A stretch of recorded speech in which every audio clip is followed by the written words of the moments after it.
subject of my speech today is the evolution of the early crypto industry into the modern global digital asset economy. And I think it's, there's no better place to deliver this speech than Washington, D.C., as this city has been instrumental in catapulting the early crypto industry into a global digital asset economy. And the entire industry and most of the ideas of the industry that were developed by the libertarians, the cypherpunks, the crypto entrepreneurs, the cowboys, the idealists, the dreamers, the entrepreneurs, all of those ideas over the past 12 months have been legitimized, institutionalized, are being commercialized, and what we can see now is a new consensus forming globally. And I don't think you could have said this 12 months ago. Literally in the past 12 weeks, I believe there is a consensus that's forming and a set of shared ideas that are emerging in the industry, and I'm excited to share them with you. So with that, let's just start discussing all the basis of crypto ideas. The first big idea was a digital commodity, the idea of an asset without an issuer. That was the Bitcoin dream, peer-to-peer cash, something that you could own through possession of private keys, something you could transfer without asking anybody's permission, something that existed apart from a bank, from a corporation, from a government. That was Satoshi's dream. That idea of a digital commodity, an asset without an issuer, has spawned extraordinary enthusiasm and excitement. It is, in essence, the basis of the entire Bitcoin movement. But there are a lot of other nuances, a lot of other ideas that actually came to the forefront along the way over the past 15 years. One of them is not just the idea of a digital commodity, but what does it mean to have a digital scarcity? I can create an asset without an issuer. Silver and gold and timber and soybeans meet that description, but they're not scarcities. I can create an asset without an issuer that has an inflation rate of 5% a year ad infinitum. It would meet the requirement of a digital commodity, but it would not be a digital scarcity. One of the fortunate happenstances of history is that Satoshi chose a monetary policy that wasn't just calculated to be predictable, because you can predict 2% inflation forever, but he actually chose a monetary policy that asymptotically approached 21 million, which meant that it was absolutely scarce. So in so doing, with the creation of Bitcoin, we didn't just create the world's first globally accepted digital commodity, we created the world's first globally accepted digital scarcity. And it turns out that we are now realizing that the killer use case of digital scarcity is digital capital. That is, the preservation of economic energy over time, not just over space. If you have a digital commodity you can transfer in a permissionless fashion, you can transfer money through space. But we can transfer dollars through space and pesos through space. That doesn't make it a good store of value for 1,000 years. So, and even gold, for example, which has got, let's just say, a 2% inflation, it makes it sort of appropriate for transferring economic value and energy over time, but 2% inflation means a half-life of 35 years. 0% inflation means a half-life of forever. The difference between immortality and living 70 years is 2% versus 0%. So the early crypto economy, it had this idea of a commodity and a scarcity. People thought about it. And then along the way, a lot of other ideas manifested themselves. I mean, one of the great compelling ideas is self-custody. And self-custody means and implies digital property. There's digital information, like Beethoven's Fifth Symphony. It's non-conservative. You can transfer it to anyone. You can copy it. Nobody owns Beethoven's Fifth Symphony. But when you actually create a piece of information that you can convey ownership of via private keys, you can own it, and therefore it goes from being just digital information to digital property. So the dream of digital property also motivated this industry for a long time, because with that came the idea of inalienable property rights, unfettered property rights, absolute property rights. Another great dream of the industry, an exciting idea, was the idea of being able to transfer your assets, non-censorship transferability. And that meant that this wasn't going to be local property. This was going to be global property. So the crypto industry was all about global property rights. And when we think about that, the 20th century gave us property in the form of real estate, in the form of livestock, in the form of physical commodities, in the form of art, in the form of financial assets. But every other piece of property you hold at the pleasure of someone more powerful than you. And generally, they're either permanently local property or they're conditionally global property. Try to take a bar of gold through an airport, and you'll find that you don't really have property rights. And so the idea in the crypto industry was, what if you could own it?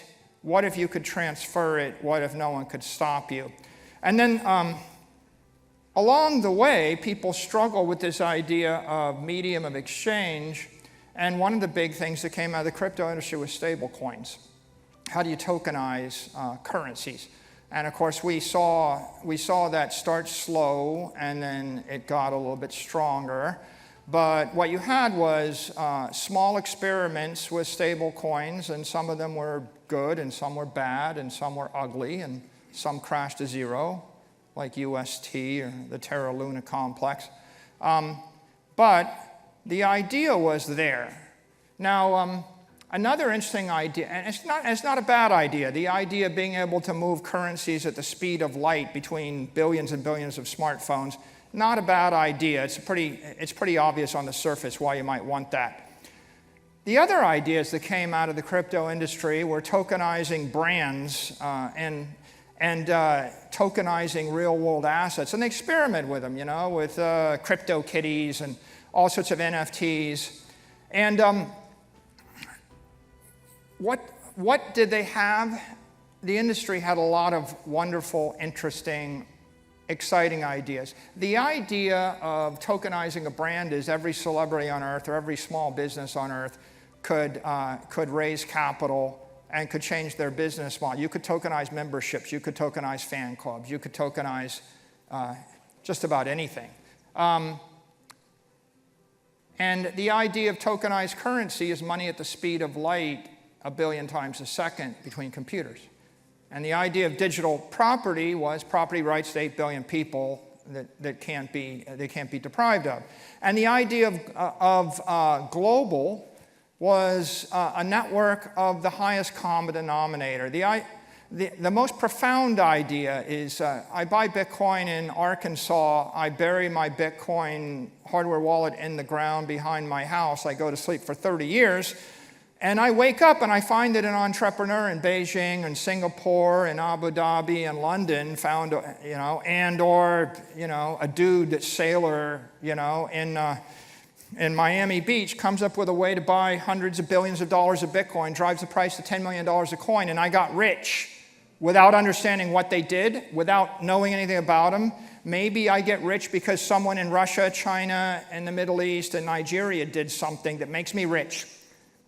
That's never going to happen to you if you just invested in Arkansas real estate or Arkansas timber or Arkansas art or Arkansas financial assets. The idea that there's a global economy that's conspiring by any means necessary to make you rich is like a first in human history. Very powerful. Now, what did the crypto economy not have? Okay, here's what it didn't have. It didn't have legitimacy. It didn't have corporations. It didn't have banks. It had no support from insurance companies. It didn't have adult supervision. It didn't have a lot of common sense. People did stuff in the industry that's just crazy. You know, if you find one of the ambitious banks of the world today, they're just lightening up and they're beginning to offer 20% advance rates against IBIT that they have clear line of sight to. That's 20% leverage. You go to a crypto exchange, you can trade cross margin 20x. That's 2,000% leverage. 40x, 4,000% leverage. We had, you know, if you actually found a bank that gave you 80% advance rates, they would consider it to be cavalier and irresponsible today. But we're talking about a complete Wild West in crypto where people could give you 4,000% leverage. And if you daisy chain 3 of these assets together, you get 40x by 40x by 40x. And, you know, and people are wondering, you know, what could go wrong? People say to me, well, why won't the crypto winter happen again? And what caused it? Well, what caused it was daisy chaining 2,000% leverage across 3 different assets, you know, and having irresponsible risk managers or non-existent risk managers. Trust me, it's not possible to do that with JP Morgan or Bank of America or Goldman Sachs or Morgan Stanley with any other conventional asset. So the industry, it didn't have the bankers, it didn't have capital. There's no money. When we bought $250 million worth of Bitcoin, I put it out on the wire. I didn't realize at that time we were the first public company to buy Bitcoin in any size. And I didn't realize that was the largest investment of actual capital in a crypto network in the history of the industry. Okay? It just didn't occur to me. I had other things on my mind. I was trying to save my company. But think about that for a second. There was no capital. The early years were 2009 to 2020. Then the transition years were 2020 to 2024. And that was the time period when we still didn't know what this was. It still wasn't quite legitimate. You had, of 12 cabinet members in the Biden administration, 1 was neutral, skeptical to Bitcoin, hostile to everything else. And all the other ideas, you know, digitizing a brand, tokenizing a security, tokenizing a currency, free, 24/7, 365, trading at the speed of light, all those ideas were dismissed as irrelevant, unnecessary. And, you know, and the entire view of the industry was a bunch of scam artists, we should shut it all down. The Bitcoin thing I don't like, but I can't kill it. I acknowledge that it's sort of an asset with an issuer, but I'm not going to help anybody embrace it. I'm going to fight a rearguard action to slow it down as long as I can. Hence, there are no in-kind creator redemptions of Bitcoin ETF. The ETFs, they dragged their heels. It took 10 years to approve a Bitcoin ETF, right? If you cover that from 2013 or something to 2024, that's how long it took to even approve one. When they were approved, they were crippled. They were crippled in their dynamics, like in-kind creates. They were also, their options markets were crippled. They had no options market. In fact, the options market on IBIT was crippled until about a few weeks ago. So that gives you a sense of how long the establishment took dragging their feet on just basic Bitcoin. But there was no love for anything else. And these other ideas, they're not awful ideas. Why can't 400 million small companies in the world raise capital over the weekend instead of taking 3 years? It literally takes 3 years to go public. That's why like 0.01% of companies can ever do it. So what happened over the past 12 months that's so extraordinary? What's happened is we had a switch in administration in DC, and you went from 11 cabinet members ignorant and 1 ambivalent and skeptical to 12 cabinet members that are supportive, enthusiastic, a supportive president, a supportive set of financial regulators, head of the Treasury, a supportive CFTC, a supportive SEC, a supportive OCC, a supportive Federal Housing Authority, intelligence, right? Tulsi Gabbard or Kash Patel, the FBI supportive. It makes a big difference, right? Howard Lutnick at Commerce, supportive. Kelly Loeffler, supportive. And now I would mark the era of institutional adoption and the commercialization of the entire crypto industry, and perhaps the evolution of the early crypto industry into the emergent, legitimate digital assets economy. I would mark that inflection point to November 5th, 2024, the red sweep. That was the inflection point, and the market sensed something was going to happen then, but it wasn't quite clear what was going to happen. And here, it's a little bit clearer what's going to happen, and it is this. Now companies, celebrities, politicians, lobbyists, lawyers, institutions, adults, capital markets, capitalists, capital, governments, municipalities, they are all being integrated into this crypto economy, one way or the other. And there are things that we are going to lose, and there are things that we are going to gain. You know, there'll be a little bit of liberty and chaos, right, and speed lost. Some of the global nature of the industry will be lost. But there's going to be an extraordinary amount of utility and power and wealth and empowerment that will be gained. And the economy is going to evolve in various degrees of localized spheres of influence and continental spheres of influence. And I'll give some examples. First of all, we were the first company to dare put Bitcoin on our balance sheet. People were waiting to see if we would get zapped by the SEC or shut down by regulators, and there was literally abject terror. Then there were 20 companies. Then there were 100 companies. There were like maybe 60 about a year ago. There are about 185 Bitcoin Treasury companies existent today. And that was one wave. And that rippling adoption will continue. Just about every day, I read a press release of some company buying more Bitcoin for its treasury. The second thing that happened was the copying of that business model, and you now see emergent digital asset treasury companies. There are about 10 Ethereum treasury companies, public companies holding Ethereum, the most well-known being Bitminer, Immersion, led by Tom Lee. Tom Lee has emerged as probably the most visible, influential spokesperson in the entire Ethereum ecosystem in a matter of months, maybe a matter of weeks. What does that represent? Well, first of all, they have $10 billion of capital. Second of all, Tom Lee is part of the Wall Street establishment. He was never part of the crypto establishment.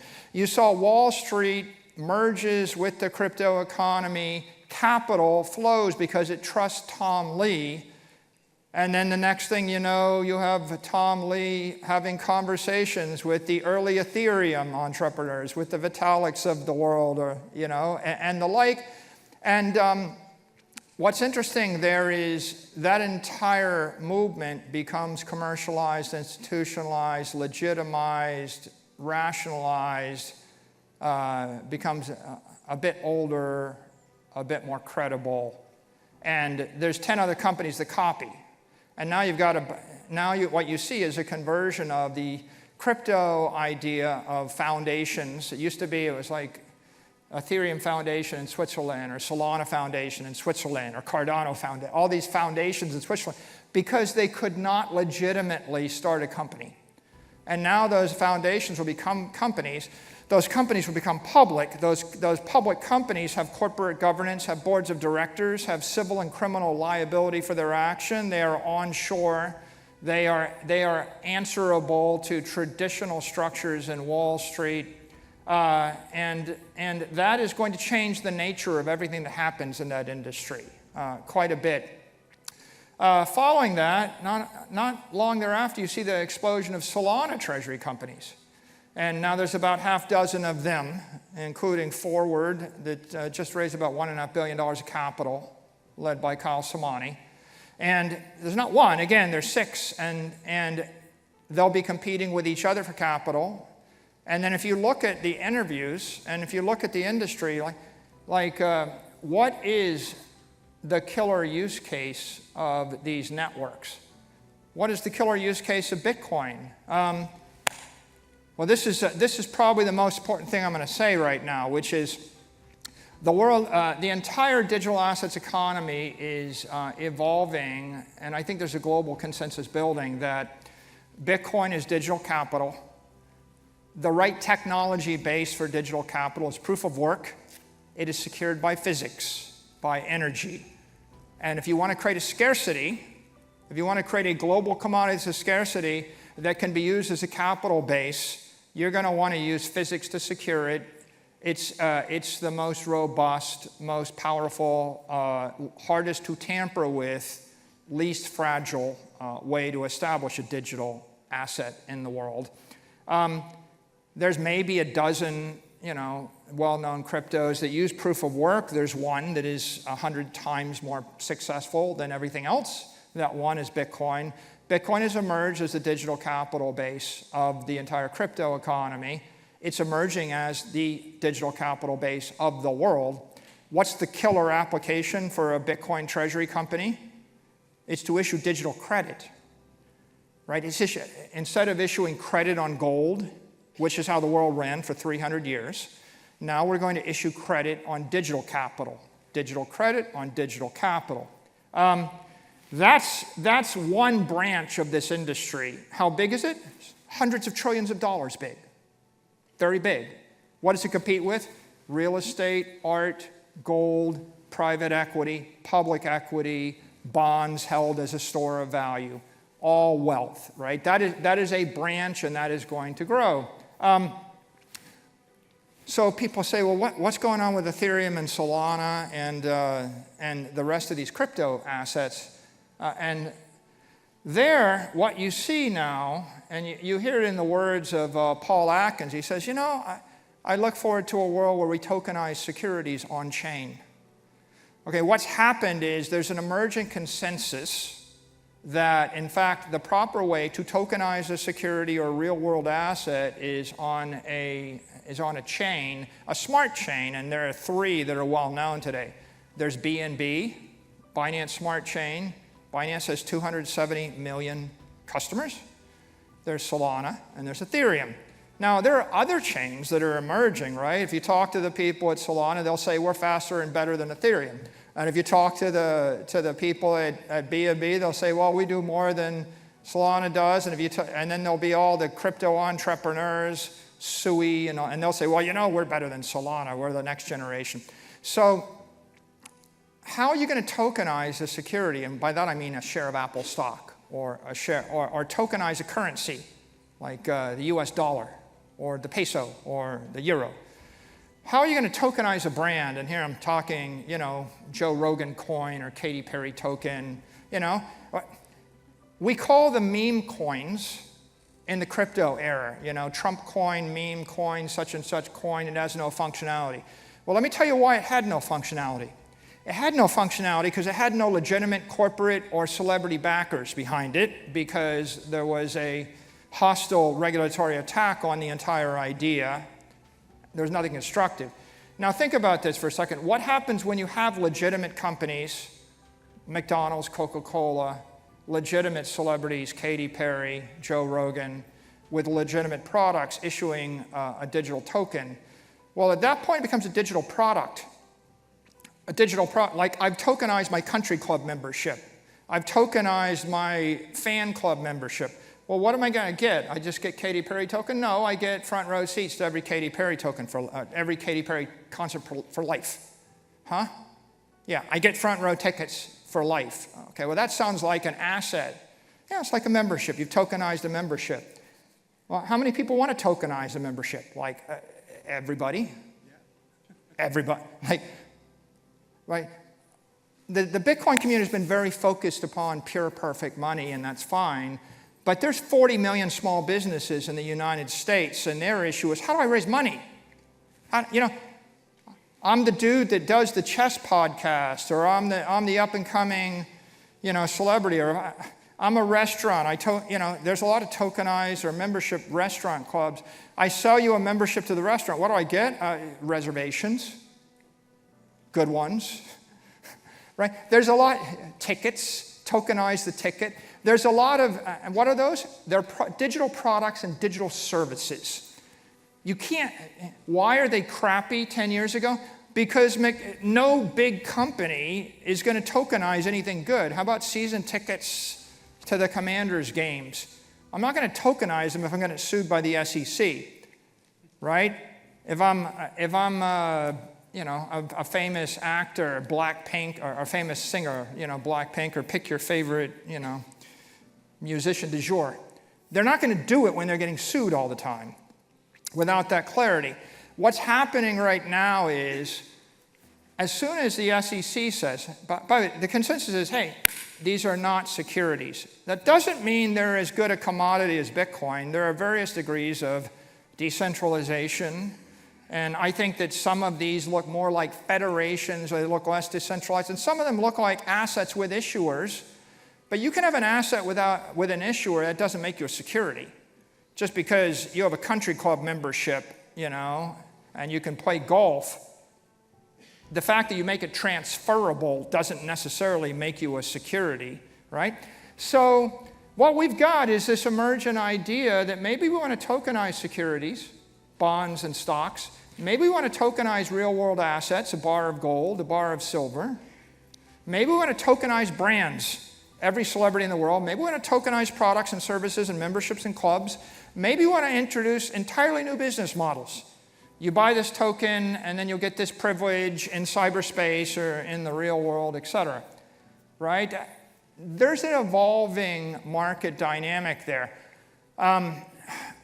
There's already millions of these things issued. 10 million, 20 million, 40 million, sometimes I see. Most of them don't have any real value, but that's because they don't have celebrities, corporations, and real movements behind them. They will have value.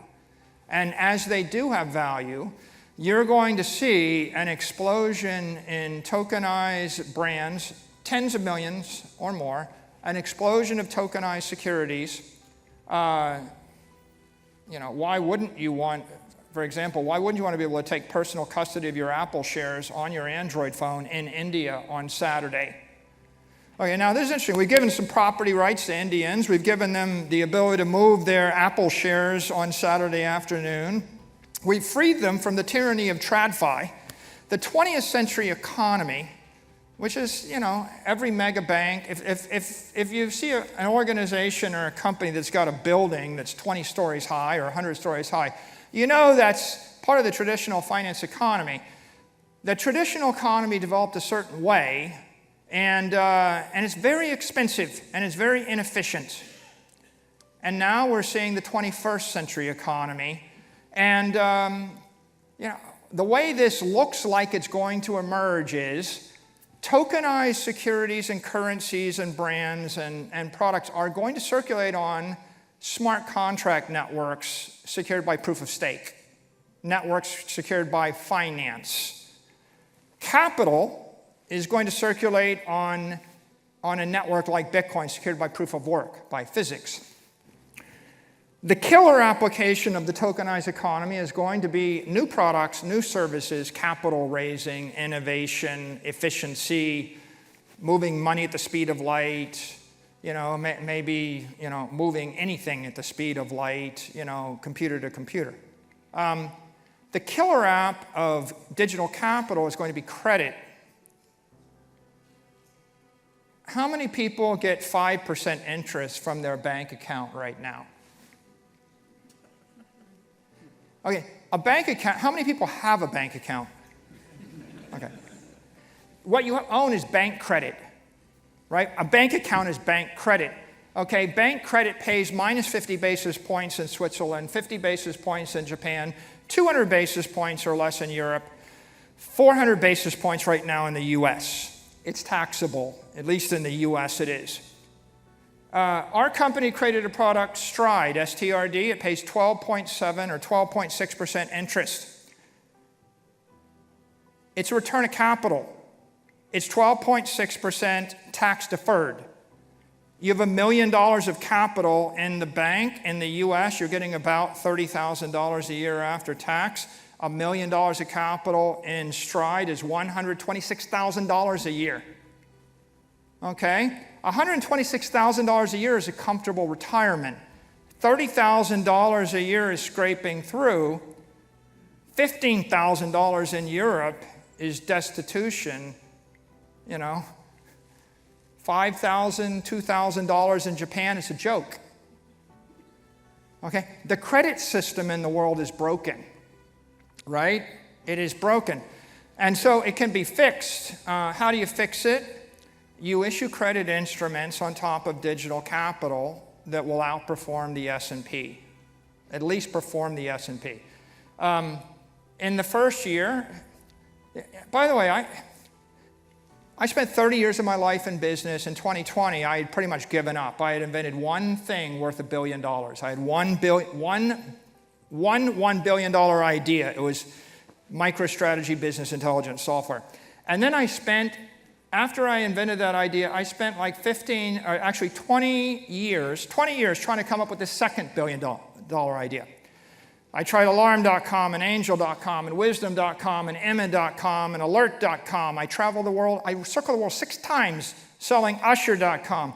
I probably forgot half of them. Every one of them didn't work. Okay? $1 billion idea in my life. And in 2020, I thought, well, that's it. I'm not going to come up with the second act. I just should retire. COVID hits, lockdown hits, currency hits. I discovered Bitcoin. And then all of a sudden, putting Bitcoin on the balance sheet of a public company is the second $1 billion idea.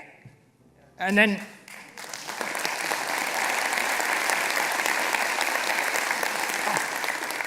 I would like to take credit for it. It was inflicted upon me. This is my humbling observation to you. For 20 years, I tried to use my brain, and my arrogant ego was, I have to invent the next $1 billion idea. And when I finally humbled myself and concluded I couldn't do it, the heavens opened. Satoshi gave me the next $1 billion idea. Thanks, Satoshi. But this is where the story gets interesting.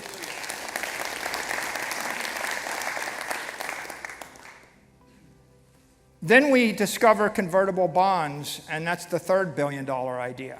Then we discover digital equity via the ATM. That's the fourth $1 billion idea. Then we struggle and think about it a bit, and by not just a billion, like the convertible bond was a $10 billion idea. And then this year, Strife, Stride, Stretch. That's 4 $1 billion ideas. The year's not even over, okay?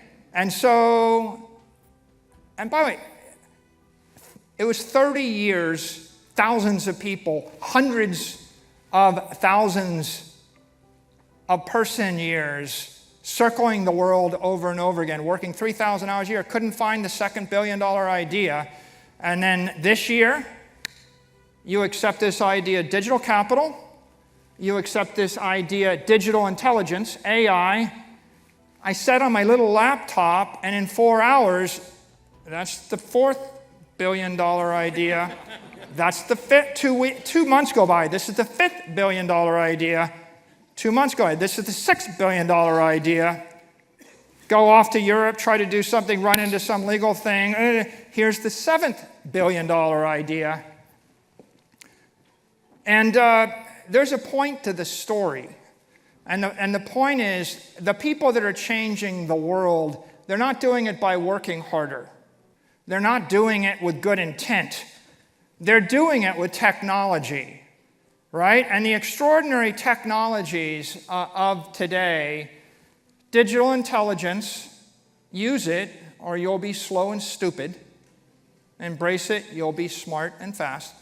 Digital capital, use it or you'll be poor and weak. Otherwise, you'll be rich and powerful, right? And then start to ask the question, can I issue digital credit? Can I create digital products? Can I create digital services? You know, can I create digital currency? Right? Don't allow your mind to be consumed with hate or paranoia or skepticism. We saw what that gets you over the past 4 years. It's like, I said to someone today, it's almost like the administration said, you know, robbers use cars, terrorists use electricity, let's outlaw cars and electricity. People die because they drink alcohol and drive cars. Let's just outlaw that. You can look at the negatives in any industry, or you can just say, yeah, fire, electricity, cars, airplanes, they're complicated. There's some bad actors that used them to commit a crime once upon a time, but you know, the alternative is to shiver in the dark. And I guess I will end with the thought, right, that the entire digital assets industry is approaching the end of year 1 of institutional adoption. It's like you're at the end of the first year when everybody agreed to use alternating current electricity. Don't let anybody tell you that all the good ideas have been implemented. Don't let them tell you everything's mature, right? And spend your time thinking about how to construct beautiful new products and services. How are you going to empower 8 billion people, 400 million companies? Now you can put together the companies with the celebrities, with the brands, with the technology, right? There is a 4-year time frame during which there's a ferocious, innovative opportunity available to all of us. Some people are going to shirk it. Right? You're going to have traditionalists who will say AI is dangerous, digital assets are risky, we don't want to touch any of those, and they'll brag about it proudly. You shouldn't be mad at them. You should be delighted because they are going to transfer all of their money and power and influence to you. Okay? Thank you.